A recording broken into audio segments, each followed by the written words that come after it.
Hallelujah. Unstoppable favored daughter of Zion is my other name.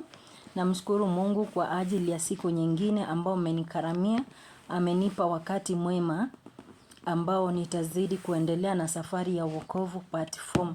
Hallelujah. Leo nitajibu swali moja ambao imeulizwa sana. Watu wananiuliza, Unstoppable favored daughter of Zion, unapatikana wapi ama umefungua kanisa tayari? Hapana, sijafungua kanisa tayari, lakini niko Bethel. Kupatikana ukitaka kunipata ni text. Inbox me direct, nitakujibu kile ambacho unataka kujua, lakini kanisa bado sijafungua. Kanisa ukimbii na kimbelembele chako kujifungulia, mpaka ungoje usikie sauti ya Mungu kwanza ikuelekeze. Juu ukitumia kuelewa kwako na kimbelembele chako, hautafika mbali. Haleluya.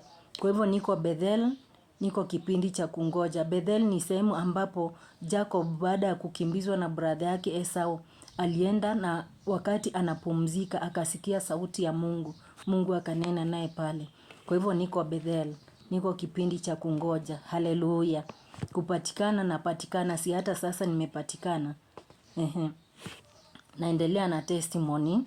Wakati ambapo wewe ni chosen one, jitayarishe kupitia maisha magumu, mambo magumu, aibu, kwa sababu kuna nazo mambo mengine unayapitia ili Bwana akakupatie testimony na pia akakujenge.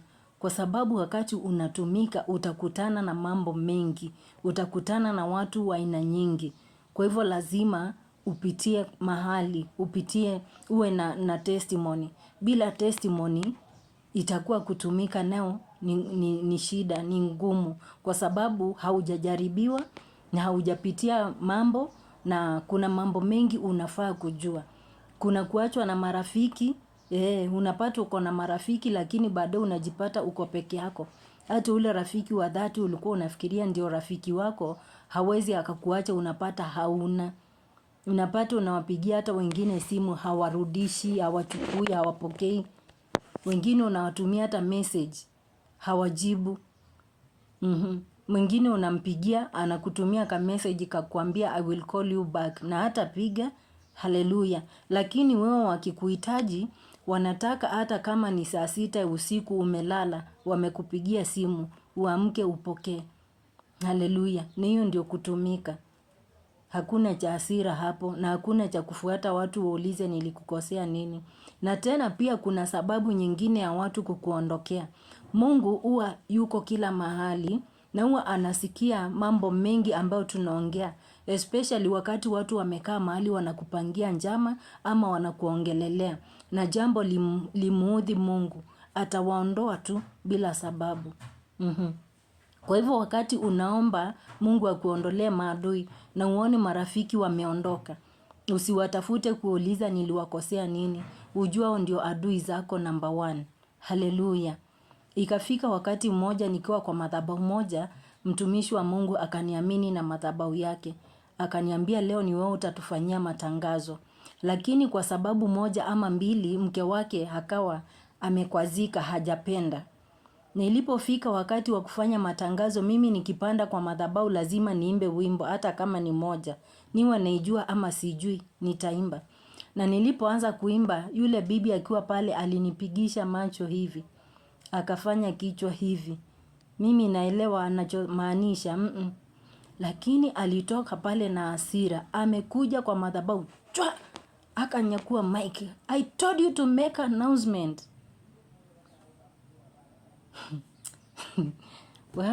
Daughter of Zion, umekutana na mambo mengi. Lakini mimi sijui, sielewi, hata sikusikia vibaya. Lakini nilienda nikakaa tu pale. Nikakaa, nikanyamaza. And the same wimbo nilikuwa naimba, akaendelea kuimba. Na sasa anaimba anataka mimi ni backup. Backup, yes. Kwanza na furaha mingi sana. Ukitaka kushinda adui, akikufanyia jambo, muonyeshe it's nothing.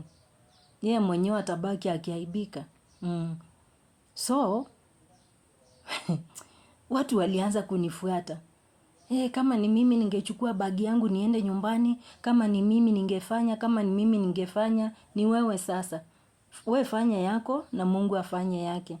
Kwa sababu kuna kipindi kilifika, Samuel akaamrishwa aende kwa nyumba ya Jesse, akamuanoint mfalme. Na Samuel alipofika mahali pale, alienda akamuona Eliabu, ambaye ni kijana yani mwenye kifua kipana cha miraba minne, mrefu kama Goliathi sasa wa kwa Jesse.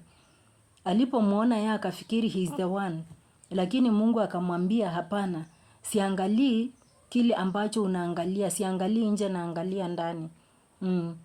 Na ikafika sasa Jesse apange vijana wake, akawapanga laini, wakafika 7. Hakuna hata mmoja aliyechaguliwa na Mungu.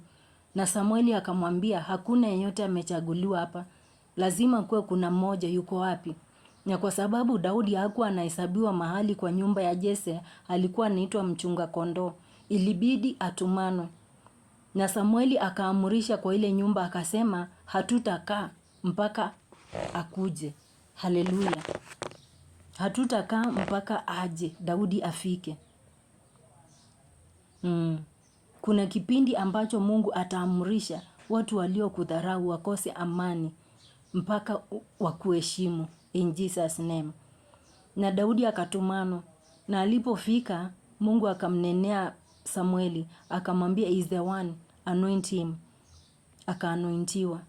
Kwa hivyo kuna kipindi cha kudharauliwa na kuna kipindi ambacho cha kuheshimika. Haleluya. Nakumbuka wakati mmoja, mama mmoja rafiki yangu Apostle akaalikwa mahali kwa church, na mimi akanialika pia. Na mimi ile moshene ya wanawake, na mimi nikamwalika tena mama mwingine pia ni mchungaji. Na tulipofika pale, injili kaisha vizuri. Sasa ni kipindi cha wageni kusalimiana, kujuana na mchungaji mwenye ile kanisa. Tukakaribishwa vizuri, sisi ni wageni wa Apostle. Na Apostle ni mgeni mkubwa wa the host.